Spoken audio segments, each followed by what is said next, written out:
এটা হচ্ছে রাজু নস্করের কাজ করে, 8,000 টাকায় কাজ করে, এইরকম এই ফর্মাবাজি এইসব করে বেড়ায়, বুঝতে পারলেন? লোককে মারধর করার থেকে শুরু করে সব কিছু এরা করে। হ্যাঁ, আর এইখানে হচ্ছে ওদের থাকার ঘর, নাইটে এরা স্টে করে এইখানে। প্রত্যেকের জমি, আমার জমি কেড়ে নিয়েছে, আমার কিচেনগুলো 150 আমার 5.5 কাঠা জমি কেড়ে নিয়েছে 6 লাখ টাকা দিয়ে আমরা নতুন কিনে এসেছি এই বিল্ডিংয়ে। প্রত্যেকের জমি নিয়ে নিয়েছে, প্রত্যেকের জমি, আমাদের জমিও। কারেন্ট অফ করে দিয়েছে এক সপ্তাহ ধরে কারেন্ট অফ করে দিয়েছে, জমি নিয়ে নিয়েছে। রাজু নস্কর, আমরা বলেছি দেবো না, আমাদের দোতলা বাড়ি করা ছিল, আমাদের জমি দেবে বলে রীতিমতো ঠেট করছে এবং কারেন্ট কেটে দিয়েছে।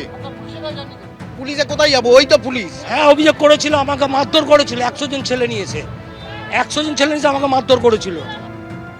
আবারও কথা বলবো আমাদের প্রতিনিধি অনির্বাণ বিশ্বাসের সঙ্গে। অনির্বাণ, অর্থাৎ শুধুমাত্র বেআইনি নির্মাণ করা নয়, এই রাজু নস্করের বিরুদ্ধে স্থানীয় বাসিন্দারা তারা অভিযোগ করছেন যে একেবারে তাদের জমি কেড়ে নেওয়া হয়েছে এবং তারপরে তাদের উপরে হেনস্থা হয়েছে, ভয় দেখানো, এমনকি মারধর পর্যন্ত করেছেন এই রাজু নস্করের লোকেরা।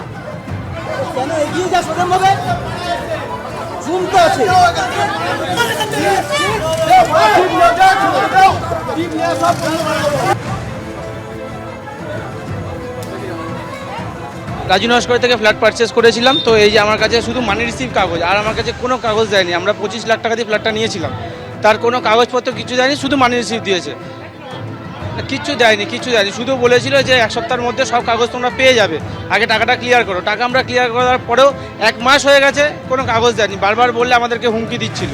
তো আমরা সিএমের কাছে একটাই আমার কাছে অনুরোধ আছে যে ফ্ল্যাটটা আমাদের একটু বাঁচান, আমাদের একটু শুভেন্দু স্যারকে অনুরোধ, একটু টাইম দিতে বলুন, যে আমরা সব কাগজপত্র রেডি করে আমরা মানে কর্পোরেশনে জমা দেবো। একটু স্যারের কাছে আমার কাছে অনুরোধ, নাহলে বয়স্ক মা বাড়ি দাঁড়াতে পারবো না, সিরিয়াসলি দাঁড়াতে পারবো না।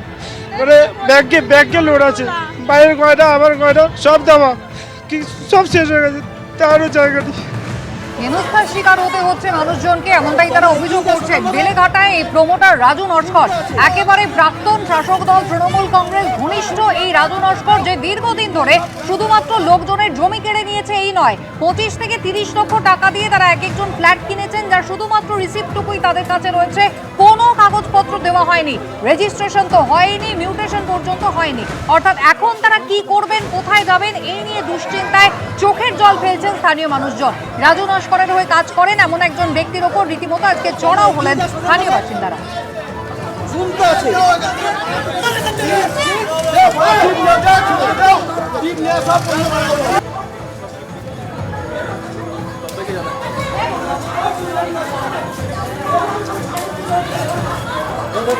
গতকালই বেলেঘাটার 2টি ঠিকানায় বেআইনি নির্মাণের উপরে বুলডোজার চালায় কলকাতা পুরসভা, আপনারা জানেন। এবং এই রাজু নস্করের নাম কিন্তু খোদ মুখ্যমন্ত্রী শুভেন্দু অধিকারী তিনিও করেছিলেন। পুরো কমিশনারকে এই বেআইনি নির্মাণ সংক্রান্ত যে 4 জনের নাম তিনি জানিয়েছিলেন, তার মধ্যেই রাজু নস্করও ছিল। 18টি বেআইনি প্রপার্টি রয়েছে রাজু নস্করের, সেই উল্লেখ করেছিলেন শুভেন্দু অধিকারী। গতকাল আমরা দেখেছিলাম বেলেঘাটাতে তার 2টি ঠিকানায় বেআইনি নির্মাণের উপরে বুলডোজার চলে।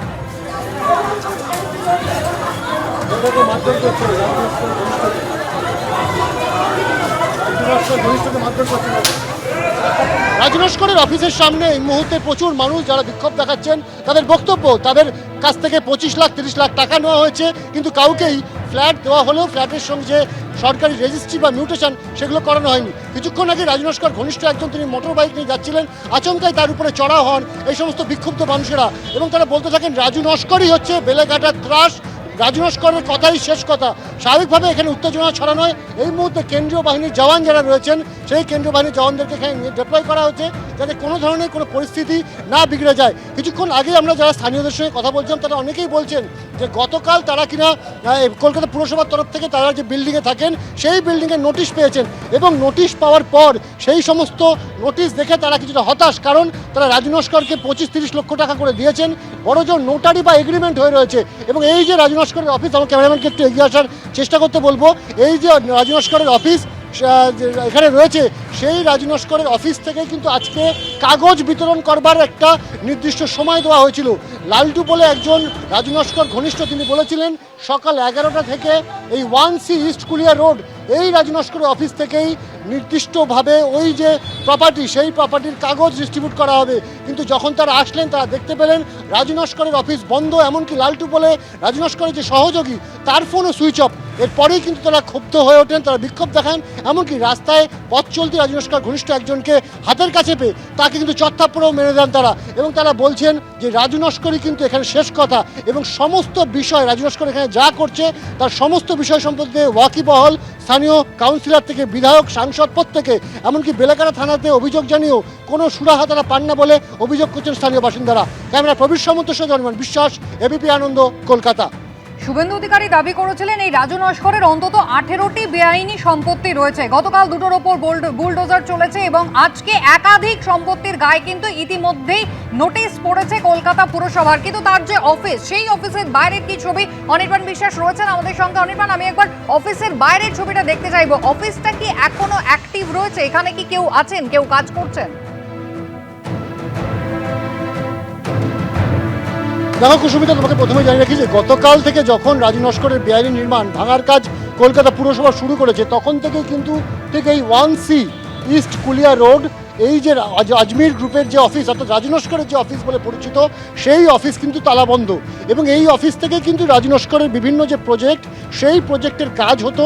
শুধু তাই নয়, যে সমস্ত ক্লায়েন্ট, অর্থাৎ যারা কিনা ফ্ল্যাট কিনতেন, সেই সমস্ত ক্লায়েন্টদের সাথেও মিটিং কিন্তু এই আজমের টাওয়ার প্রাইভেট লিমিটেডের অফিসে বসেই হতো।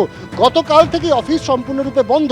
এবং তুমি যে কথা বলছিলে যে গতকাল আমরা দেখেছি যে কলকাতা পুরসভা বেআইনি নির্মাণ ভাঙার পাশাপাশি রাজু নস্করের অন্তত 5টি প্রপার্টিতে নোটিশ জারি করেছিল।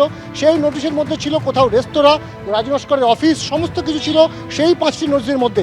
আজকে সকাল থেকে আমরা প্রথম দফায় 5টি এবং কিছুক্ষণ আগে আরও 3টি, অর্থাৎ মোট 8টি আর নতুন করে নোটিশ যেটা পুরসভার তরফে দেওয়া হয়েছে, সেই নোটিশের হিসেব কিন্তু আমরা পেয়েছি। ফলত 13টি প্রপার্টি এখনও পর্যন্ত নোটিশ দেওয়া হয়েছে কলকাতা পুরসভার তরফে। এবং সেই পুরসভার দেওয়া নোটিশ, সেই নোটিশের যারা সে সমস্ত সেখানকার যারা বাসিন্দারা রয়েছেন, তারাই কিন্তু ক্ষুব্ধ হয়ে এসেছিলেন আজকে রাজু নস্করের অফিসে। কেন? কারণ রাজু নস্করের একজন ঘনিষ্ঠ অ্যাসোসিয়েট লালটু বলে, তিনি কিনা এই প্রপার্টিগুলো দেখভাল করছিলেন। তিনিই বলেছিলেন যে এই সমস্ত আবাসিকদেরকে তা আপনারা আসুন আজকে নির্দিষ্ট সময় 11টা নাগাদ রাজু নস্করের অফিস থেকে সমস্ত ডকুমেন্ট দেওয়া হবে। যেটা স্থানীয় বাসিন্দাদের অভিযোগ বা যারা ফ্ল্যাট কিনেছেন তাদের যেটা অভিযোগ, রাজু নস্কর শুধুমাত্র নোটারির উপরে অথবা এগ্রিমেন্ট করে এক একজন ফ্ল্যাটের মালিকের কাছ থেকে প্রায় 25 লক্ষ থেকে 30 লক্ষ টাকা পর্যন্ত নিয়েছে। ফ্ল্যাট তারা হয়তো পজিশন পেয়েছেন, কিন্তু কারুর নামে কোনো রেজিস্ট্রেশন নেই, মিউটেশন নেই। স্বাভাবিকভাবে তারা কিন্তু পুরসভার নোটিশ যখন তাদের বিল্ডিংয়ের গায়ে লাগানো হয়েছে, তারা কিন্তু এখন 20 বাউ জলে, তারা বুঝতে পারছেন না তারা কী করবেন। এই ক্ষোভ নিয়ে যখন তারা রাজু নস্করের অফিসের সামনে আসে, তখন আমরা দেখতে পাই যে রাজু নস্কর ঘনিষ্ঠ এক ব্যক্তি, তিনি মোটর বাইক নিয়ে যাচ্ছিলেন। আচমকাই কিন্তু তার উপরে চড়াও হন এই সমস্ত ক্ষুব্ধ মানুষ, এবং তারা কিন্তু বলতে থাকেন যে আপনাদের জন্যই কিন্তু আজকে এই পরিণতি। এবং তাদের অভিযোগ যে রাজু নস্কর কিনা বেলেঘাটার কার্যত ত্রাস, তার কথা ছাড়া বেলেঘাটায় কিছুই চলে না। তিনি যে জমি নিজের বলে মনে করেন, সেই জমিটিই তার। এমনকি পুলিশের দ্বারস্থ হয়েও কিন্তু কোনো সুরাহা হয় না। এইরকম একটা উত্তপ্ত পরিস্থিতি তৈরি হচ্ছিল। এবং এই মুহূর্তে তুমি দেখতে পাচ্ছ যে কেন্দ্রীয় বাহিনীর জওয়ান, তাদেরকে কিন্তু মোতায়েন করা হয়েছে যাতে পরিস্থিতি কোনোভাবে আরও খারাপের দিকে না যায়। ধন্যবাদ। আমাদের যে বাড়িটা হয়েছে, ওই লালটু প্রত্যেকদিন ফোন করে করে আমাদেরকে বলছে পয়সা দিয়ে যা, পয়সা যদি না দেওয়া হয় তোদেরকে বাড়িতে ঢুকতে দেবো না। আমরা যখন গেছি ওখানে বাড়িতে, আমাদের ঘর কোনটা, বলছে তোদের এখানে কোনো ঘর নেই, কিছু নেই, পয়সা দিবি তারপরে ঘর। আমরা সমস্ত পয়সা পেমেন্ট করে দিয়েছি মানি রিসিপ্ট ছাড়া, আমাদের কাছে কোনো ডকুমেন্টস নেই। আমাদের ওপর থেকে কোর্ট অর্ডার এসছে, 24 ঘন্টা টাইম দিয়েছে, ওয়ার্নিং দিয়েছে, যাতে আমরা সমস্ত ডকুমেন্টস দিয়ে ওখানে সাবমিট করতে পারি। কিন্তু আমরা কোনো ডকুমেন্টস কোথায় পাবো? এরা তালা মেরে চলে গেছে। এবিপি আনন্দ, এগিয়ে থাকে, এগিয়ে রাখে।